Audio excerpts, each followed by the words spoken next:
Hi hello I'm doctor Niloufer అండి. నేను యూట్యూబ్లో హెల్త్ గురించి, లైఫ్ స్టైల్ గురించి అండ్ మోటివేషన్ గురించి చాలా వీడియోస్ చేశాను. ఇంతకు ముందు మీరు నా వీడియోస్ చూడకపోతే వెంటనే చూడండి అండ్ లైక్ చేసి ఖచ్చితంగా సబ్స్క్రైబ్ చేసుకోండి.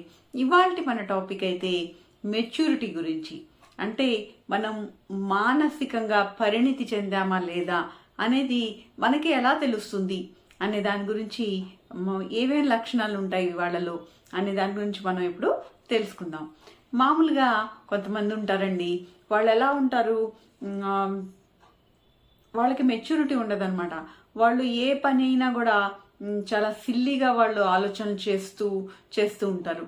అంతేకాకుండా ఎవరైనా ఏదైనా అంటే బాగా తొందరపాటుగా ప్రవర్తిస్తూ ఉంటారు. మరి వాళ్ళలో కంగారు కూడా ఎక్కువగా ఉంటుంది.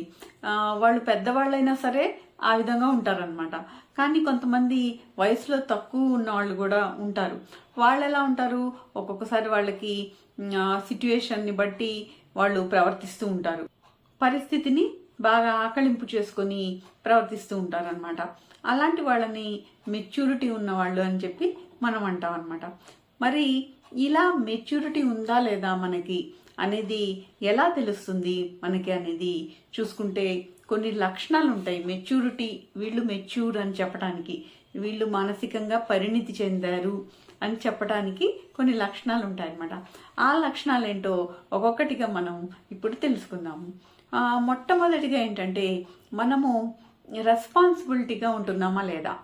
ఇప్పుడు కుటుంబంలో కానీ, కుటుంబంలో వ్యక్తుల పట్ల, అంటే భర్త అయితే భార్య పట్ల, పిల్లల పట్ల, తల్లిదండ్రుల పట్ల, తర్వాత సమాజం పట్ల కూడా రెస్పాన్సిబిలిటీగా, అంటే బాధ్యతగా ఉంటున్నామా లేదా అనే దాన్ని బట్టి కూడా మన మెచ్యూరిటీ ఆధారపడుతుంది.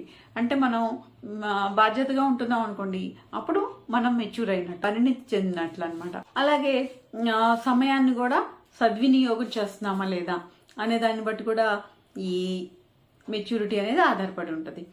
మరి ఇవి కాకుండా ఇంపల్సివిటీ అంటే ఏంటంటే, ఎవరైనా ఏదైనా మన ముందు నోరు జారారు, వాళ్ళు అలాగా ఏదైనా అన్నప్పుడు మనము సడన్గా రియాక్ట్ అయ్యి వాళ్ళ పట్ల అదే విధంగా దురుసుగా ప్రవర్తించటము, లేకపోతే వాళ్ళు ఏదైనా అంటే మనం కూడా ఒక మాట అంటే 4 మాటలు అంటాము, ఇలా చేస్తున్నామా, లేకపోతే వాళ్ళు నోరు జారినప్పుడు మనము నెమ్మదిగా ఉండి వాళ్ళు ఏం చేస్తున్నారు అనేది ఆలోచించి మనము దానికి తగ్గట్టుగా ఆలోచన చేసి రియాక్ట్ అవుతున్నామా అనేది చూసుకుంటే, ఈ మెచ్యూర్ పరిణితి చెందిన వాళ్ళు ఏంటంటే ఆలోచించి వాళ్ళతో అలాగే మనకి ఇంట్లో వాళ్ళు ఏదైనా ఒక మాట అన్నారు, మనం తప్పు చేస్తే, అంటే మనము ఆ మాట పడలేక మన ఈగో హర్ట్ అయ్యి మనము అది ఇది విసిరి కొడుతున్నామా, లేకపోతే వాళ్ళని మళ్ళీ రివర్స్లో ఒక మాట అంటే 10 మాటలు అంటున్నామా,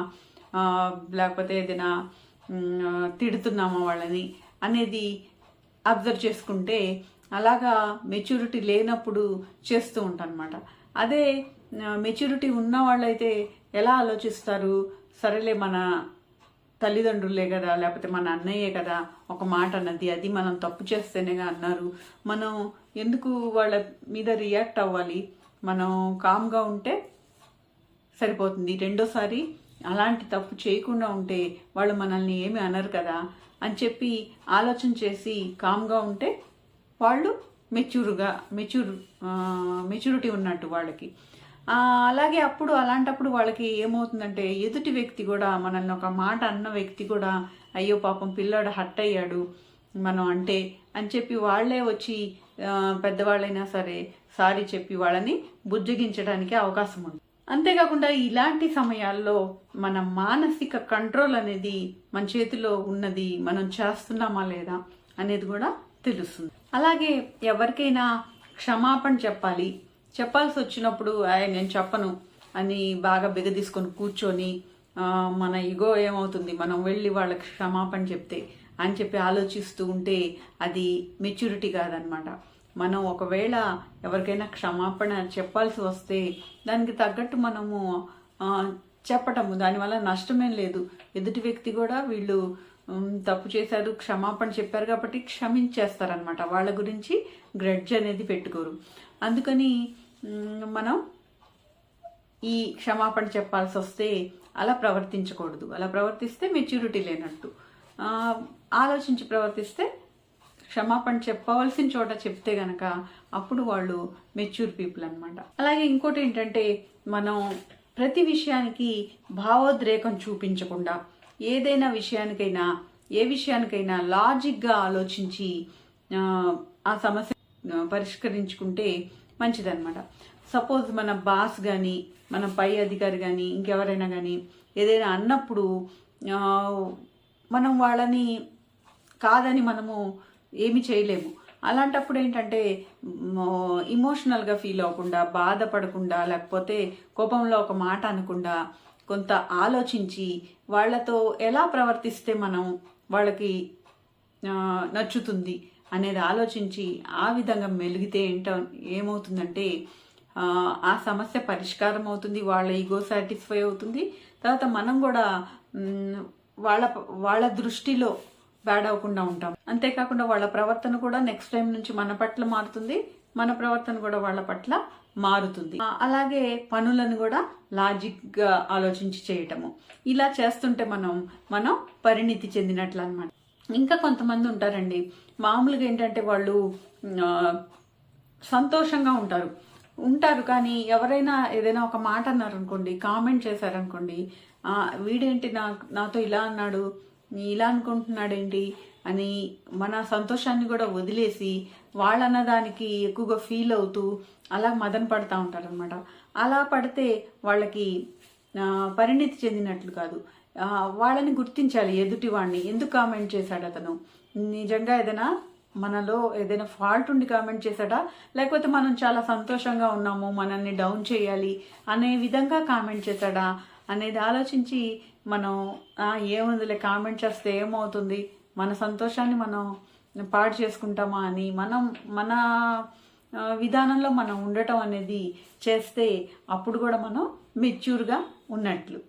ఇంకోటి ఏంటంటే, కొంతమంది ఉంటారు ప్రతి దానికి కూడా ఇతరులతో కంపేర్ చేసుకుంటూ ఉంటారు. వాళ్ళకి అది ఉంది మనకి లేదు, వాళ్ళు ఆ పనులు చేస్తున్నారు నేను చేయట్లేదు, వాళ్ళు ఫలానా చోటుకి వెళ్తున్నారు మనం వెళ్ళలేకపోతున్నాము, ఇలాగా ప్రతిదీ కూడా ఇతరులతో కంపేర్ చేసుకుంటూ ఉంటారు. అలా కంపేర్ చేసుకుంటే మనం మెచ్యూర్ కాదనమాట. మనకి ఏం రీసోర్సెస్ ఉన్నాయి, మనము ఎలాగా ప్రవర్తించాలి, మనం దేన్ని బట్టి మనకున్న దాంట్లో ఆనందంగా ఉండాలి, ఇతరులతో ప్రభావితం అవకుండా మన మీద మనం నమ్మకంతో ప్రేమతో ఎలా మెలగాలి అని సొంతంగా ప్రణాళికలు వేసుకుని ముందుకు సాగితే వాళ్ళు మెచ్యూర్ అనమాట. అయితే ఇతరులను చూసి ఇన్స్పైర్ అవ్వద్దని కాదు దీని ఉద్దేశం.